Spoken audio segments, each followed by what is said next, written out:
नारी के मुक्तिदाता, दलित महादलित, पिछड़ा अति पिछड़ा और पंकज समाज के मुक्तिदाता बाबा साहेब भीमराव अंबेडकर के 134वां जयंती पर उनको सत नमन, कोटि कोटि के नमन करते हैं और आप लोग को हार्दिक हार्दिक अभिनंदन करते हैं। साथियों, पिछले के वक्ता ने बताया कि वाकई में बाबा साहेब को पूजने से ज्यादा पढ़ने की जरूरत है और ये सच्चाई है। बाबा साहेब खुद कहकर गए कि हमको पूजो मत, पढ़ो, हमको मंदिर में मत ढूंढो, हमको किताब में ढूंढो, हम वहां तुम्हें मिलेंगे। तो हम लोगों को समाज के लोग समाज में समानता, स्वतंत्रता और आर्थिक रूप से मजबूत होते हैं।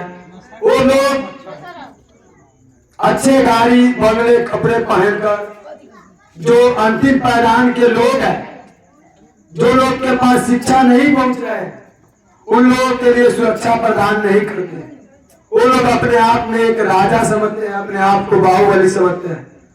तो एक आपसी हम लोग जानते हैं कि अंगूर का जो गुच्छा होता है जब टूटा हुआ रहता है तो उसका कीमत 2 रुपया 4 रुपया रहता है, जब वो एकत्रित रहता है तो उसका 60 रुपया किलो रहता है।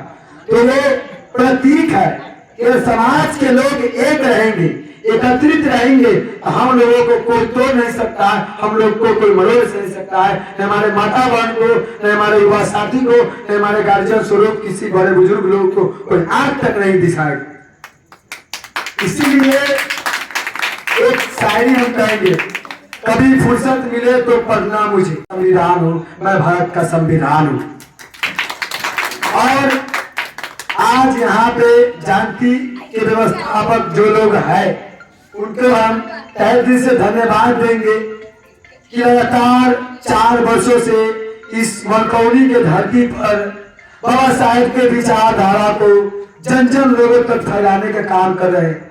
साथियों, एवं बहनों, उस मनु ने मनुस्मृति में लिखा, न स्त्री स्वतंत्रता इति, जिस कुल में, जिस वंश में अगर औरत को आजादी दिया जाए उस कुल का विनाश निश्चित है। उस बेड़िया को, उस जंजीर को हमारे महामानव हमारे बाबा साहब ने तोड़कर पूरे देश की महिलाओं को आजादी दिलाई।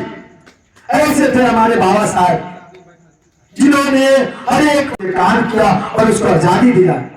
इसलिए हम लोग बाबा साहब के विचारधारा को और उनको याद करते हैं और उनको नमन करते हैं। और बाबा साहब के बाद मान्यवर कांशीराम साहब जी आए, जिन्होंने दलित शोषित संघर्ष समिति बनाया, बाम से बनाया। उन्होंने अपना जीवन पूरा समाज समर्पित कर दिया।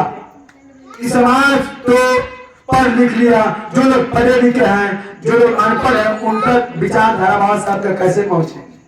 तमाम तरह के संगठन बनी, संगठित हो गए लोग, कुछ शिक्षित हुए लोग। अब बात आई राजनीति की। बस माननीय कांशीराम साहब ने कहा, सत्ता वो चाबी है जो हर बंद